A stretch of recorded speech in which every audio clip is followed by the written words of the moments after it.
Today we're going to be talking about some old 70s ginger dive watch.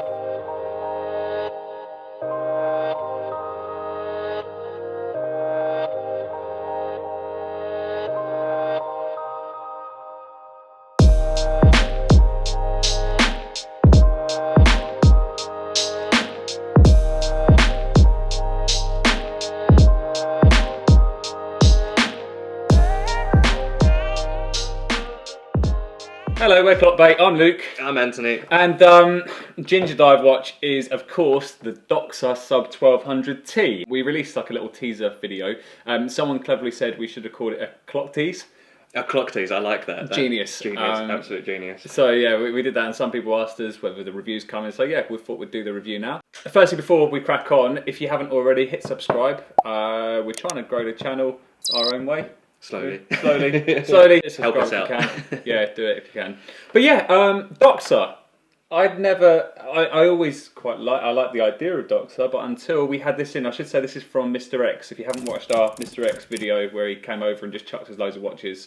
With the best travel roll I've ever seen. Click somewhere and we'll put that in somewhere so you can check that out. But this was one of the watches that people requested that we do the review on. Do the specs on it?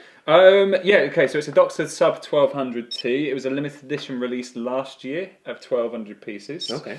It is 42.5 by 44 because it's like a cushion case. Lug width, I'm sure, I'm going to guess that. I think that's going to be 20 mil. Yeah, it looks like 20 mil. 20 mil. And it's about 14 mil thick, I want to say. 1200 feet dive watch.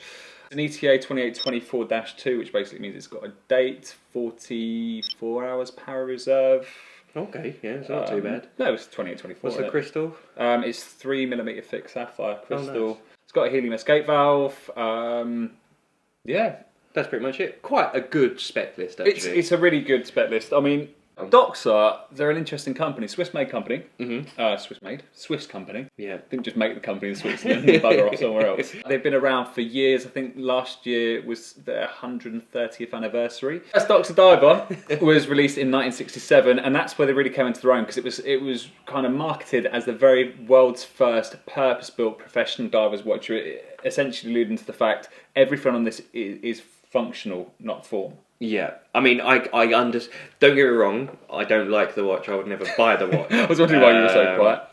Yeah, I know nothing about it apart from obviously I know that everything's there for a reason. Yeah. Obviously the orange dial, ginger dial makes it incredibly legible. It has some kind of decompression table as well as the normal dive time bezel. On the bezel. So I know it's a pretty clever piece of kit actually, and everything's functional. It's there for a reason. So if I was a diver, I'd like to buy it. I would buy it. Yeah. Especially for the money, because I think I really like the case. I really like the bezel action, but I mean, I'm just not cutting about in an orange watch. I'm just not doing it.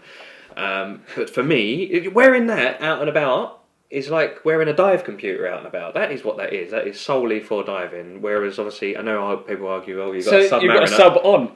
No one's diving in a bimetal. No one's really diving in I'm not going subs. to space. Yeah, you're not going to space, mate. So, but that is all about diving. That is exactly what that is. So I'd only wear that if I was going diving. I wouldn't be wearing that. Yeah, but it's still, for me, I mean, I love the way this looks. I know you don't, and I think that's where it comes into, that's where it stops, doesn't it, really? I thought it was because of the gingerness that I didn't like it. Yeah? But then you showed me the blue, the silver, and I think, was it black?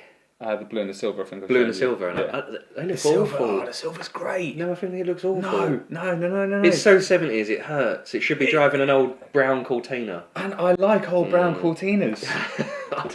That's it. No, for me, I mean, okay. The orange is the best of the bunch, but yeah, no. So this is, I mean, they normally come on a Beads of Rice bracelet. I mean, Mr. X has actually put this on a Time and Tide. I think this is a special edition, which I'm glad he did, because that looks so much better than the beads. I don't know the beads. I'd be interested to see what I think about the Beads of Rice. I imagine the quality of it. Better luck getting some super glue and some actual rice out.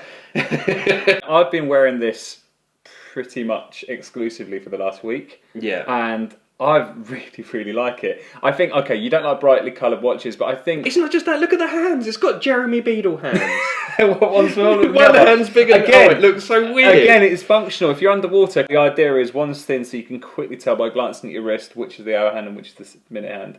So that's the reason why it's done that way.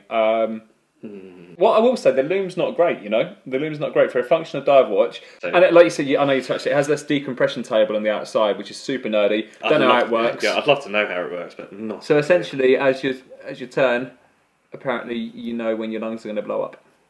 I have no idea about diving. I'll tell you what, it is so well made though. It is so well made. And my Finishing's actual perfect. full-on favourite bit of the watch is the actual bezel. The bezel That edge. hasn't It changed is since the 60s. Really, In really fact, nice. I don't- like it. It's I something can't- different. I can't tell. I mean, the good thing is with Doxers, they look totally different to anything on the market. The only thing I'm not a huge fan about Doxers is the fact they all look the same. Like, I couldn't tell the difference between this and the 300T. And when I was Googling for facts, I don't think anyone could. They're the same price, aren't they? It's pretty much the same price. I mean, I think this is really good value for money, though. For Yeah, what you get. if you're I going think it's- diving, that's a fantastic dive watch for 1,500 quid. It belongs in the water and nowhere else. Well, taking a bath then. I think it's great. I really, really, really like it. I like it for what it is, and I like how true it is to like the old 60s watch. Another. I just thought of another thing. Go on. This is the only watch that's not got the logo in the right place that I like. Okay. That I think it looks better in the wrong place I love at the 10, dial on 10 it. 11 o'clock. But again, I think that's because it's such a universally accepted Doxer thing. Don't you think, as well? Well, I just don't know think Doxer. I just think it Oh. suits that watch. If the Doxer was in the middle, it'd look a bit weird, but it looks right. If you put, like, you have a look at a Christopher Ward, where they put their logo, just looks absolutely crap. But that looks really good. I think, like, that suits that watch. I agree. I love the way it looks. I can't argue with it because I love the way it looks. I like everything about the watch. I think it's so well finished. I've had it under macro and it's immaculate. You know, It really is. When It you sent me really over is. the video and the hands, they're better finished than. hands, the date window, the font of the date window. It's crisp. Yeah, It's a everything about bargain it. for them. It's a bargain for the price. For the price, it really is. I showed my wife it, and she said, "Well, have you got a watch that looks like it was designed by Nickelodeon? Give it back." She said Yeah. she hated it. Yeah. Most people won't like it, but then again, I don't really care what most people think. So, Monty don't like it. Let his escape in. oh yeah, he's Bye, seen Mum. it. Yeah. So yeah, if you're looking for a dive watch, I'd really consider one. Either that, between that and the Zodiac Super Seawolf, That's what I want. That's what I they get. can both get away with it. Somehow they both get away with bright colours, in my opinion. I like the Zodiac. I'd really like to do a comparison between the two, actually. Yeah, choice out of the two, I'm going for the Zodiac, but that might change after I see it. But I actually want a Zodiac. I don't want that. I have Really? no desire. I think for the price, I actually thought these were more expensive than they were. I think that was brand new, about £1,500. Yeah. And I think they've held the values because it was special edition. And, Which is fair enough. But I mean, I had it in my house for 2 weeks and I didn't wear it. Well, I did. I wore it. It just once. shows our tastes are so different. It does, and that's the good thing about The good it. thing about watches. If you enjoyed that video, just give us a thumbs up. Drop a comment below on what you think about the Doxer. I mean, I know there'll be a few it's a shitter comments. I mean, I don't like it, but it's not a shitter. No, each to people their are own. wrong. Each to their own. No, then people are just wrong anyway. Anyway, subscribe for plenty more content to come, and we'll see you soon. Bye.